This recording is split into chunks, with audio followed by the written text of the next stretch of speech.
अस्सलाम वालेकुम dear students. I hope आप सभी ठीक होंगे। जैसे हमने क्लास 9th का लेक्चर इससे पहले बेटे स्टार्ट किया था और उसमें क्लास 9th का पहला unit the fundamental unit of life the cell के बारे में बच्चा हमने डिस्कस करा था, जिसमें हमने देखा कि सेल की डिस्कवरी जो है किस तरह से हुई थी। 1665 में रॉबर्ट हुक ने कंसेप्ट दिया था। उसके बाद लीवन हुक आया, उसके बाद रॉबर्ट ब्राउन, इसी तरह से बाकी साइंटिस्ट्स भी आए हैं। किसी ने सेल के अंदर क्या देखा था, किसी शख्स ने, किसी साइंटिस्ट ने देखा सेल के अंदर लिविंग मैटर प्रेजेंट होता है और उस लिविंग मैटर का नाम क्या रखा गया, प्रोटोप्लाज्म। और इसी तरह से सेल थ्योरी भी वजूद में आ गई जो शील्डन एंड शिवान ने दे दी। और उसी तरह से बेटे और एक साइंटिस्ट आ गया जिनका नाम है रुडॉल्फ वर्काव। जो रुडॉल्फ वर्काव है, उन्होंने एक टर्म कॉइन करी थी। क्या टर्म बेटे, आई होप आपको याद होगा। और जो टर्म थी दैट वाज ओमनिसेल्युलर ई सेल्युले। उसका मतलब है all the living cells, all the new living cells are arising from pre existing cells. वो एक लेटिन टर्म उन्होंने दी थी। वो एक्चुअली जो साइंस है वो तो लैटिन से ही, लैटिनाइज्ड फॉर्म में ज्यादातर आप चीजें देखेंगे तो वो यूजुअली लैटिन लैंग्वेज में होती है या ग्रीक लैंग्वेज में होती है। तो उसके बाद जहां पे हमने लेक्चर छोड़ा था वो आप मेरे पीछे देख ही रहे होंगे कि आज किस लेक्चर में हम किस चीज के रिलेटेड बात करने वाले हैं। हाँ बेटे, आपको पता है कि एक सेल जो है, जब हमने कंपोनेंट्स के रिलेटेड बात करी और मैंने आपको बताया कि सेल के अंदर 3 कंपोनेंट्स होते हैं और उन कंपोनेंट्स के बगैर आप किसी एंटिटी को सेल नहीं कह सकते। इसका मतलब क्या है, जैसे एक गाड़ी के लिए जितना इंजन होना जरूरी है और उसी तरह से एक सेल के लिए इन 3 कंपोनेंट्स का होना जरूरी है। पहला कंपोनेंट सेल मेम्ब्रेन, दूसरा कंपोनेंट साइटोप्लाज्म, तीसरा कंपोनेंट न्यूक्लियस। तो आज के इस लेक्चर में हम सेल मेम्ब्रेन के रिगार्डिंग जो कोई भी इंफॉर्मेशन है, जो कोई भी डिस्कवरी है, कंपोजिशन के रिलेटेड, स्ट्रक्चर के रिलेटेड, फंक्शंस के रिलेटेड, आज इस लेक्चर में बेटे बात कर लेंगे। आई होप आप हमारे लेक्चर्स को बेटे एंजॉय कर रहे होंगे। और हाँ, बिल्कुल आपने एंजॉय करना है। हमने वादा किया है कि हम बिल्कुल आपके एग्जाम तक साथ रहेंगे। और ये बर्डन जो है, मैं बर्डन ना कहूं, ये मेरी खुशकिस्मती है कि मैं आप लोगों के काम आ रहा हूं। ये मेरी खुशकिस्मती है कि मेरी वजह से आप लोगों को एजुकेशन मिल रही है। और मैं बड़ा खुशकिस्मत समझता हूं खुद को जब मैं आप लोगों को पढ़ाता हूं। और जैसे आपको सजाद सर भी केमिस्ट्री के लेक्चर्स, कभी फिजिक्स के लेक्चर्स, वो ये सब क्यों कर रहा है, फिजिक्स भी देखता है, केमिस्ट्री भी देखता है, बस बच्चा आपके खातिर, आप लोगों के खातिर सजाद सर अपने पूरे एफर्ट्स देता है।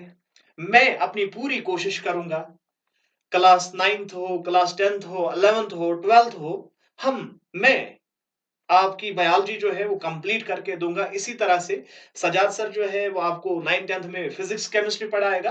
और 11th वालों के लिए गुड न्यूज है कि हमारे साथ एक फिजिक्स सर भी ज्वाइन करने वाले हैं। इंशाल्लाह, मे बी, इंशाल्लाह कमिंग मंडे आपको फिजिक्स के क्लास 11th वाले बच्चों को मैं कहना चाहता हूं कि मंडे से आपको बेटे फिजिक्स के लेक्चर्स मिलना शुरू हो जाएगा। तो खैर, हम अपने टॉपिक पे आएंगे, हम किस चीज के रिलेटेड बात करनी है। जैसे आपको पता है बेटे, सेल मेम्ब्रेन के रिलेटेड बात होगी।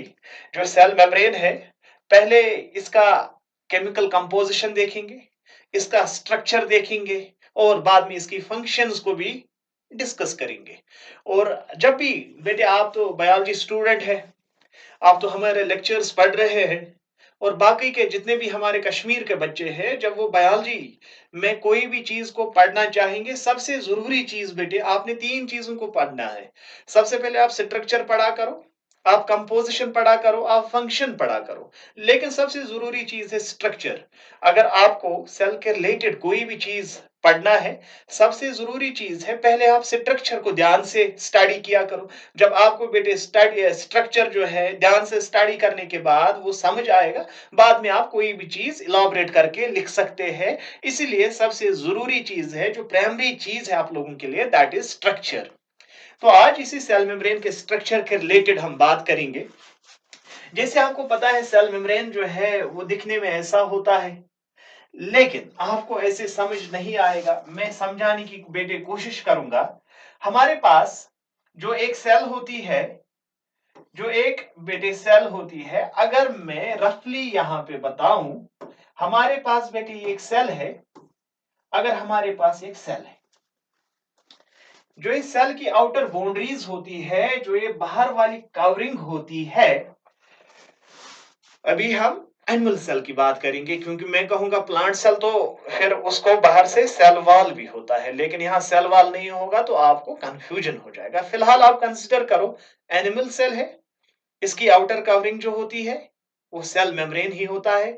क्योंकि सेल वॉल जो है वो बाद में देखेंगे, क्योंकि हमें डिस्कस करना है आगे जाके प्लांट सेल को भी एनिमल सेल को भी। इसलिए पहले समझने के लिए आप याद रखो, जो ये आउटर कवरिंग होती है, इस आउटर कवरिंग को सेल मेम्ब्रेन हम कहते हैं।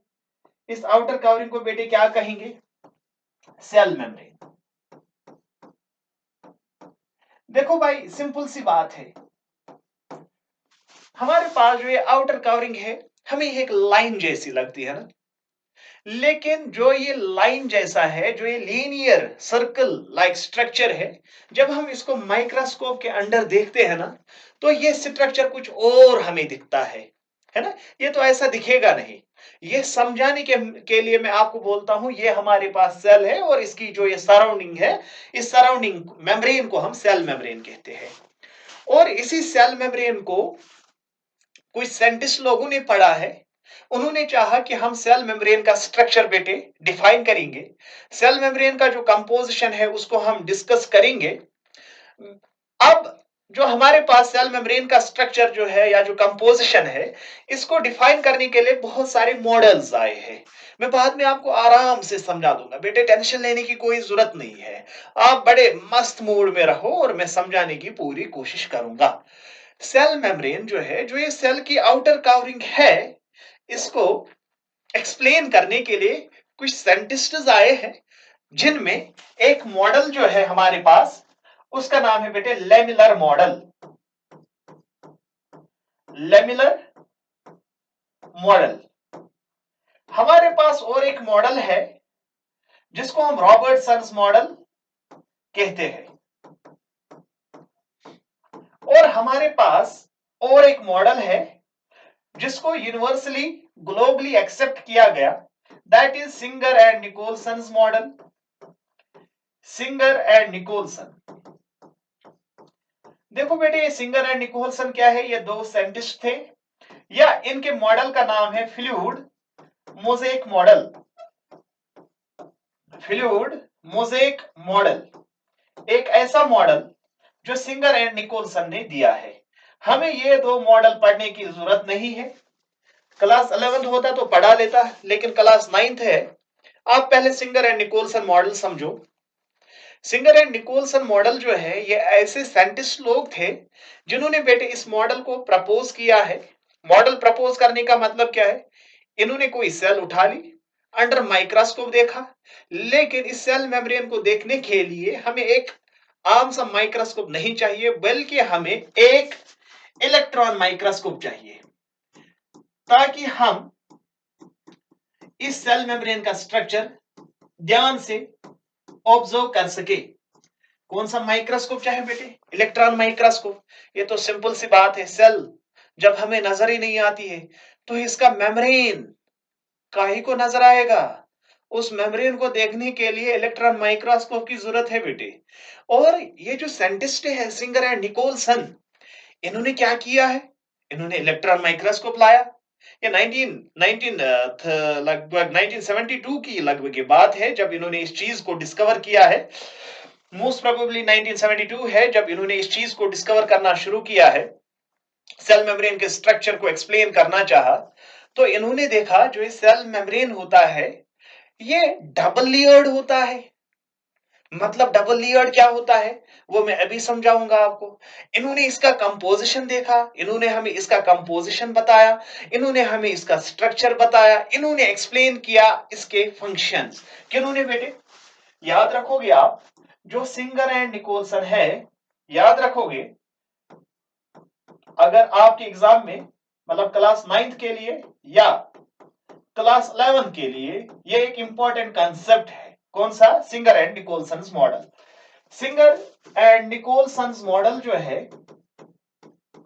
निकोलसन्स मॉडल बच्चा ये एक ऐसा मॉडल है जो सेल मेम्ब्रेन के स्ट्रक्चर को, जो सेल मेम्ब्रेन के कंपोजिशन को, जो सेल मेम्ब्रेन के फंक्शन को, फिजियोलॉजी को यानी फंक्शन, सेल मेम्ब्रेन के स्ट्रक्चर को, सेल मेम्ब्रेन के कंपोजिशन को और सेल मेम्ब्रेन की फंक्शन को एक्सप्लेन करता गया। यही एक ऐसा मॉडल है जिन्होंने हमें सेल मेम्ब्रेन के रिलेटेड पूरी इंफॉर्मेशन दे दी। हमारे पास और एक शख्स था, याद रखोगे बेटे, इंपॉर्टेंट पॉइंट्स में बता के जाऊंगा और इन आपने हर एक पॉइंट को बेटे नोट डाउन करना है। हमारे पास और एक मॉडल है, और एक शख्स आया था जिसका नाम था बेटे प्लाव, PLOW, प्लाव। इसने सेल मेम्ब्रेन को अलग एक नाम दिया था, क्या दिया था? Plasma lemma, plasma lemma. आप सेल मेम्ब्रेन को, जो सेल मेम्ब्रेन जो आउटर कवरिंग है, आप इसको सेल मेम्ब्रेन कहो, आप इसको प्लाज्मा लेमा कहो, इस मेम्ब्रेन को आप प्लाज्मा लेमा कहो, या आप इस मेम्ब्रेन को प्लाज्मा मेम्ब्रेन कहो, कोई गुनाह नहीं होगा। आप इन तीन में से सेल मेम्ब्रेन को कोई भी नाम दे सकते हो। मेरी बात बेटे ध्यान से याद रखना कि हम सेल मेम्ब्रेन के रिलेटेड पढ़ रहे हैं। सिंगर एंड निकोलसन आया जिन्होंने सेल मेम्ब्रेन को यानी किसी सेल को अंडर माइक्रोस्कोप देखा, लेकिन इनका फोकस किस चीज पे था? मेम्ब्रेन पे। और इन्होंने क्या बताया हमें? सेल मेम्ब्रेन का स्ट्रक्चर बताया, ओरिएंटेशन क्या है, अलाइनमेंट क्या है उन मॉलिक्यूल्स का जिनका सेल मेम्ब्रेन बना है, और बाद में इन्होंने सेल मेम्ब्रेन के फंक्शन को भी एक्सप्लेन कर लिया। देखो बेटे, समझना समझना इस कंसेप्ट को, ये बहुत इंपॉर्टेंट कंसेप्ट है। देखो, याद रखो, आप जो हमारे पास सेल मेम्ब्रेन का स्ट्रक्चर है वो मैं आपको ध्यान से समझा दूंगा, लेकिन पहले याद रखो स्ट्रक्चर ऑफ प्लाज्मा मेम्ब्रेन यानी सेल की एक आउटर कवरिंग जो होती है जिसको हम सेल मेम्ब्रेन कहते हैं। और जो सेल मेम्ब्रेन होता है ये एक आउटर कवरिंग होती है एनिमल सेल की, लेकिन प्लांट्स में सेल मेम्ब्रेन के बाहर से और एक कवरिंग होती है जिसको सेल वॉल कहा जाता है। उसकी मैंने अभी बात नहीं करी है, आगे आने वाले लेक्चर्स में मैं आपको डिटेल में सेल वॉल को भी पढ़ाने वाला हूं। लेकिन बच्चा यहाँ पे क्या चीज है सेल मेम्ब्रेन, जिसको आप प्लाज्मा मेम्ब्रेन भी कहते हैं? इज थिन, ये एक थिन लेयर होता है, ये एक फ्लेक्सिबल होता है, ये living membrane that surrounds the cell and separates it from the external environment, right? Fluid mosaic model, Singer and Nicolson 1972। मैंने डेट जो बताया था बेटे तुक्का था, लेकिन अल्लाह का फजल है, वही डेट तो वही है। The plasma membrane is best explained bye fluid mosaic model. यही दो शख्स थे, सिंगर एंड निकोलसन, जिन्होंने फ्लूइड मोज़ेक मॉडल दिया है, और इसी मॉडल के माध्यम से सेल मेम्ब्रेन के स्ट्रक्चर को एक्सप्लेन किया गया। जो ये सेल मेम्ब्रेन है, हमें कहां पता होती बेटे सेल मेम्ब्रेन जो है इसका स्ट्रक्चर कैसा है, क्या है, हमें तो पता नहीं था। लेकिन हमें किस वजह से पता चला? इन्हीं के जो इन्होंने ऑब्जर्व किया, जो इन्होंने डिस्कवर किया, what they observed under microscope, वही इंफॉर्मेशन हम तक आ गई कि नहीं आ गई? बिल्कुल बेटे। अब हमारे पास जो ये सेल मेम्ब्रेन है, ये सेल है, ये एक छोटी सी सेल है। अगर इसके बाहर से बेटे कोई वाटर है, कोई सॉलिड है, ये एक ऐसा मेम्ब्रेन है जो इस आउटर एनवायरनमेंट और इंटरनल एनवायरनमेंट के बीच में एज ए बैरियर का काम करती है।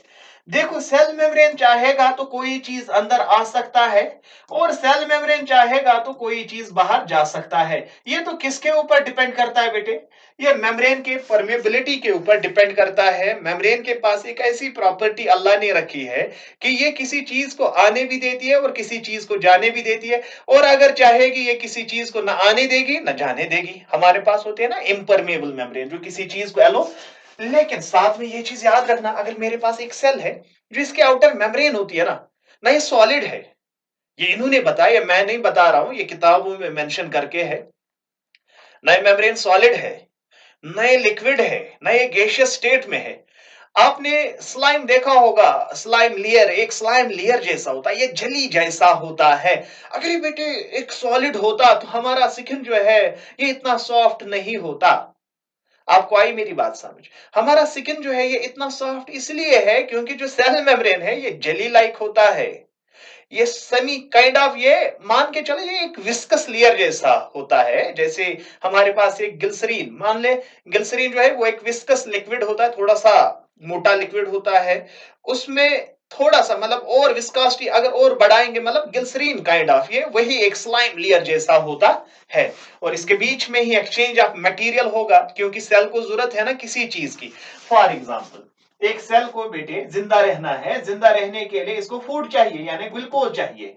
ग्लूकोज जब बाहर किसी मीडियम से आएगा वो तो इसी मेम्ब्रेन के जरिए से सेल के अंदर चला, या सेल के अंदर कोई वेस्ट जनरेट हो गया, वो वेस्ट भी इसी मेम्ब्रेन के जरिए से बाहर चला जाएगा।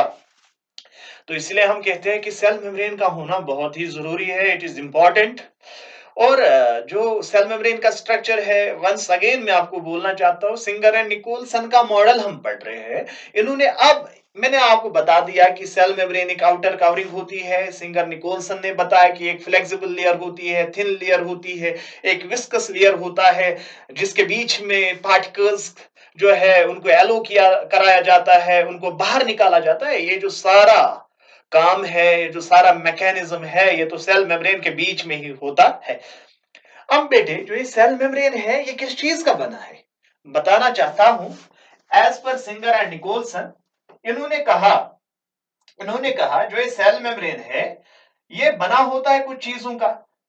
देखो भाई, ये कुछ चीजों का बना होता है सेल मेम्ब्रेन। और सेल मेम्ब्रेन का जो कंपोजिशन है, the composition of cell membrane, चाहे प्लांट सेल की बात करें, चाहे एनिमल सेल की बात करें, चाहे बैक्टीरिया की बात करें, चाहे यानी प्रोकैरियोट की बात करें या यूकैरियोट की बात करें, प्लांट सेल की बात करें या एनिमल सेल की बात करें, फंगस की बात करें या प्रोटिस्टा की बात करें, सेल मेम्ब्रेन का composition most of the cells में सिमिलर ही होता है। या हम कहेंगे हर एक सेल के अंदर जो कंपोजिशन ऑफ सेल मेम्ब्रेन है इट इज ऑलमोस्ट सिमिलर, ये सिमिलर ही, काइंड ऑफ सिमिलर ही होता है, ज्यादा फर्क, ज्यादा अंतर नहीं होता है। अगर हम मेम्ब्रेन की बनावट की बात करें बेटे, जैसे हमारे पास ये दीवार है, ये दीवार जो है ये किसी चीज के बने हैं, ये एक ही चीज के नहीं बने होंगे। इस दीवार को बनाने के लिए ब्रिक्स भी चाहिए, सीमेंट भी चाहिए, सैंड भी चाहिए, बाकी बाकी चीजें भी चाहिए। वैसे ही एक सेल के बाहर से जो है मेम्ब्रेन है, जो ये आर्किटेक्चर है, ये इंसान ने नहीं, ये अल्लाह ने बनाया है। क्योंकि ये आर्किटेक्चर इंसान के बस की बात नहीं है, ये अल्लाह ने ये आर्किटेक्चर बनाया है। और हमें हर आन और हर शान में शुक्र करना चाहिए, क्योंकि हम पढ़ने से आप देखो हमारा दिमाग जो उड़ जाता है, मतलब दिमाग खत्म हो जाता है कि इतना इतनी अल्लाह की बनावट। तो इसीलिए अल्लाह की जो आर्किटेक्चर है वो कोई और नहीं कर सकता बेटे।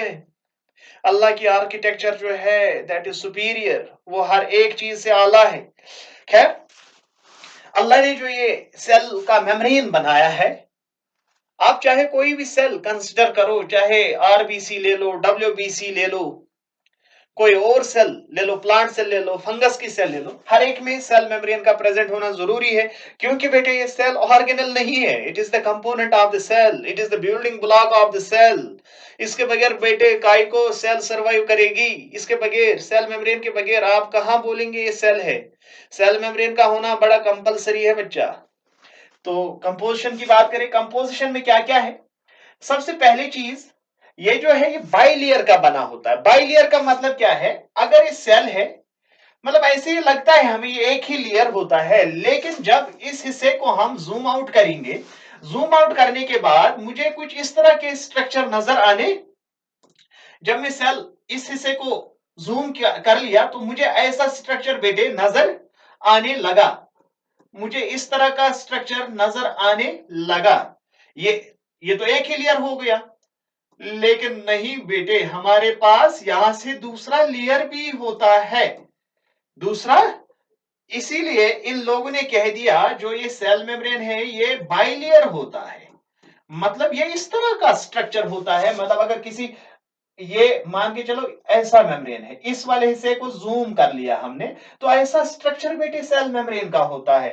अगर इन केस ऑफ सेल के अंदर किसी चीज को आना है तो उसको बेटे यहां से वो आ सकता है। अगर लिपिड सॉल्युबल, बाद में बता दूंगा कौन चीज यहां से आ सकता है और कौन सी चीज यहां से नहीं आ सकती है, लेकिन पहले आपने इतना स्ट्रक्चर याद रखना है, ध्यान में रखना है कि जो सेल मेम्ब्रेन है वो इस तरह का बना होता है, इस तरह का स्ट्रक्चर होता है। और ये मैं नहीं, सिंगर एंड निकोलसन कह रहा है, और जो ये आर्किटेक्चर है ये अल्लाह सुब्हाना व तआला का बनाया हुआ है।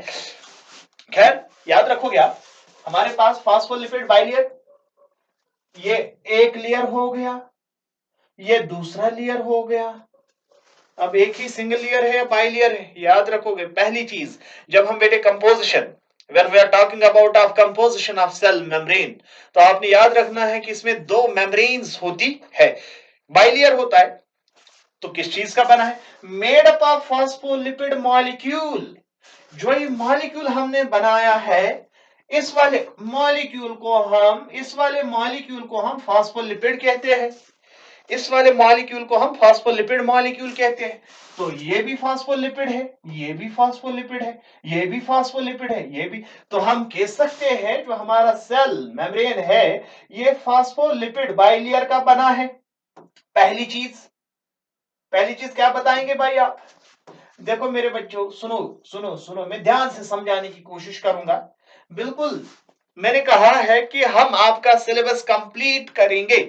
देखो सबसे जरूरी चीज जो है, हमने क्यों साइंस पढ़ाना शुरू किया है, क्योंकि जो साइंस है, मतलब बाकी सब्जेक्ट्स भी बहुत जरूरी है, लेकिन हमारे जो बच्चे हैं ज्यादा डिफिकल्टी उनको मैथ और साइंस में होती है। मतलब ये कंसेप्चुअल सब्जेक्ट्स है, बाकी थियोरेटिकल है, बाकी भी बहुत अच्छे सब्जेक्ट्स है, लेकिन हमने इसीलिए पहले साइंस स्टार्ट करना चाहा।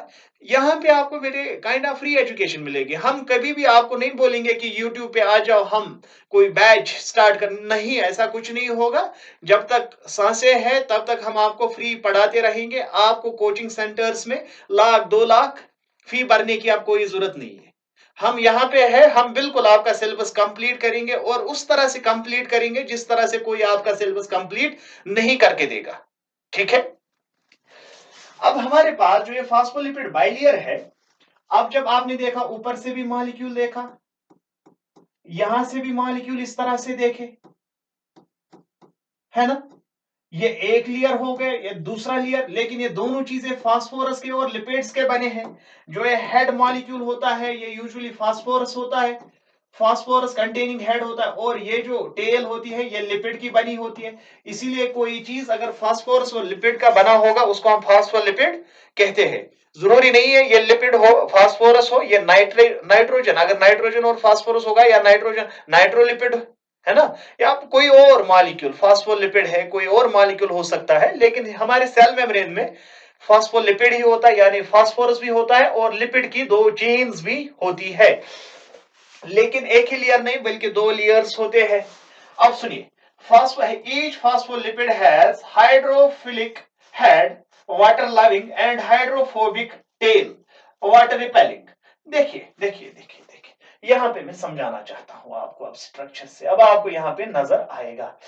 देखिए बच्चे, जो ये स्ट्रक्चर हमने यहां पे बनाया हुआ है, ये जो हेड है और ये जो हेड है, ये फास्फोलिपिड मॉलिक्यूल ही है, ये भी फास्फोलिपिड है, ये भी फास्फोलिपिड, ये भी फास्फोलिपिड है, ये भी फास्फोलिपिड है। जो ये फास्फोलिपिड होता है इसको हम फास्फोलिपिड हेड कहते हैं, इसको बेटे हेड कहा जाता है। और जो ये इस तरह का स्ट्रक्चर है, इस तरह का स्ट्रक्चर है, इस तरह का स्ट्रक्चर है, इसको बेटे टेल कहा जाता है। इसको हेड कहेंगे और इसको टेल कहेंगे। हेड कहेंगे और टेल कहेंगे, सही बात है। अब इस हेड को हम हाइड्रोफिलिक कहते हैं और टेल को हाइड्रोफोबिक कहते हैं। यहां से भी मतलब ये सेल है, ये सेल है, जो ये वाला साइड मैंने बनाया इस सेल का आउटर मीडियम है, ये सेल के अंदर से साइटोप्लाज्म होगा, ये होगी एक्स्ट्रा सेलुलर स्पेस। सेल के बाहर से जो स्पेस होती है उसको एक्स्ट्रा सेलुलर मीडियम कहते हैं या एक्स्ट्रा सेलुलर स्पेस। मतलब ये एक सेल है, इसके बाहर से जो ये जगह है वो ये जगह है, और सेल के अंदर जो ये हेड है, अब आप कहेंगे बेटे सेल अंदर की ओर भी है और हेड जो है वो साइटोप्लाज्म की ओर भी है। यह है ना साइटोप्लाज्म, यहां से मैट्रिक्स होगा, आपको पता है सेल के अंदर साइटोप्लाज्म, और जो ये मेम्ब्रेन है इसका हेड इस तरह से होता है, हेड इस मेम्ब्रेन का है ना हेड बेटे, यहां से इसका हेड इस तरह से, हेड बाहर की ओर भी होता है और हेड अंदर की ओर भी, क्योंकि अंदर से भी मैट्रिक्स होता है और बाहर से भी मैट्रिक्स होता है, इसीलिए हम इस हेड को हाइड्रोफिलिक कहते हैं और इस टेल को हाइड्रोफोबिक टेल कहते हैं। देखिए अगर बेटे कोई जो ये टेल होती है ना, इस टेल को हम क्या बोलते हैं, इस टेल को हम हाइड्रोफोबिक टेल कहते हैं, हेड को हम हाइड्रोफिलिक हेड कहते हैं। अगर कभी कभारी वाटर मॉलिक्यूल अंदर आना चाहता था, ये जो हाइड्रोफिलिक हेड है ये एलो करता है, लेकिन जो ये टेल है ये एलो नहीं करती है, इसीलिए इसको हाइड्रोफोबिक टेल कहा जाता है। इसीलिए वाटर मॉलिक्यूल्स को अंदर आने के लिए कोई और रास्ता इख्तियार करना पड़ता है, किसी और रास्ते के जरिए से वाटर मॉलिक्यूल्स अंदर आते हैं। चलिए ये चीज तो आपको समझ आ गई है, सही बात है। अब हमारे पास क्या सेल मेम्ब्रेन में खाली फास्फोलिपिड है, कोई इस तरह के कैप्सूल जैसे स्ट्रक्चर भी है, कोई सिलेंड्रिकल स्ट्रक्चर भी है। बेटे ये क्या है मैं बता दूंगा ये क्या है, टेंशन लेने की कोई जरूरत नहीं है। बस एक चीज आप याद रखोगे, जो हमारे पास ये सेल मेम्ब्रेन होता है, जो हमारे पास ये सेल मेम्ब्रेन होता है, इस सेल मेम्ब्रेन के अंदर क्या चीज आपको याद रखनी है भाई, ये सबसे पहले आपने देखा कि इसमें फास्फोलिपिड लिपिड्स होते हैं। एक ही लेयर होता है? नहीं बेटे, दो लेयर होते हैं। मैंने बताया कि अगर ये सेल मेम्ब्रेन है, इसको हेड बाहर की ओर भी होते हैं और हेड अंदर की ओर भी होते। बीच में क्या होते हैं, जो ये टेल होती है, जो ये टेल होती है ना, ये आपस में आप एक दूसरे को फेस करती है, लेकिन जो ये हेड है इसकी ओरिएंटेशन यहाँ की ओर है और इसकी ओरिएंटेशन जो है वो अंदर की ओर होती है। आई होप आपको मेरी बात समझ आ रही है। और इस वाले स्ट्रक्चर को हम फास्फोलिपिड बाइलेयर कहेंगे।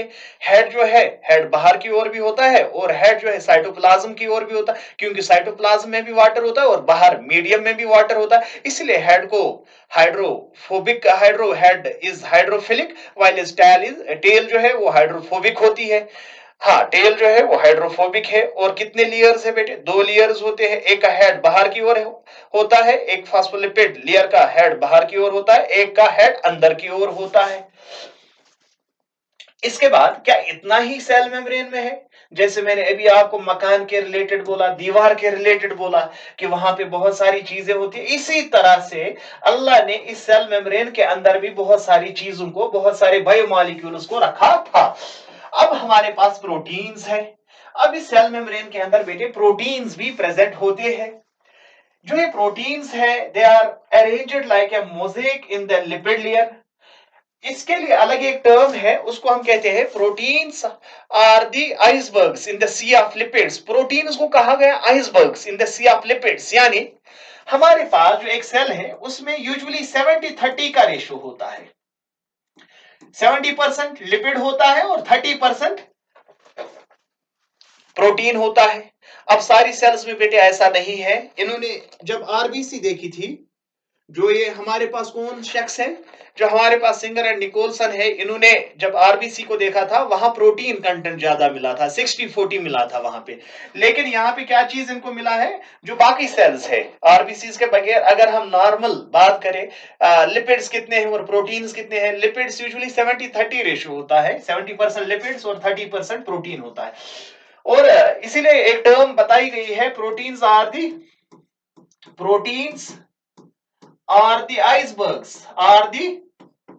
icebergs in the sea of lipids, यानी समंदर ऑफ लिपिड्स। प्रोटीन जो है आइसबर्ग्स है, छोटे छोटे पीसेस होते हैं। अब इसमें बेटे प्रोटीन्स भी होते हैं, कुछ इंट्रिंसिक प्रोटीन होते हैं that are embedded in the membrane समझा दूंगा। कुछ पेरिफेरल प्रोटीन होते हैं जिनको एक्सट्रिंसिक प्रोटीन कहते हैं, जो कि बाहर होते हैं। फंक्शंस क्या है बेटे, इनका काम होता है बस ट्रांसपोर्टेशन का काम करना, इसके बगैर भी कुछ और प्रोटीन्स होते हैं। खैर हमें उन प्रोटीन्स की बात नहीं करनी है यहाँ पे। पहले अगर हम ये मॉडल देखेंगे जो सिंगर एंड निकोलसन का मॉडल है, इन्होंने कहा कि सेल मेम्ब्रेन में प्रोटीन्स भी प्रेजेंट होते हैं। अब हम देखेंगे कि सेल मेम्ब्रेन के अंदर बेटे जो प्रोटीन्स प्रेजेंट होते हैं वो कहां पे होते। आपने देखा जो ये है, ये चीज जो आपने देखी है ये तो सिंपल है, ये फास्फोलिपिड बाइलेयर है।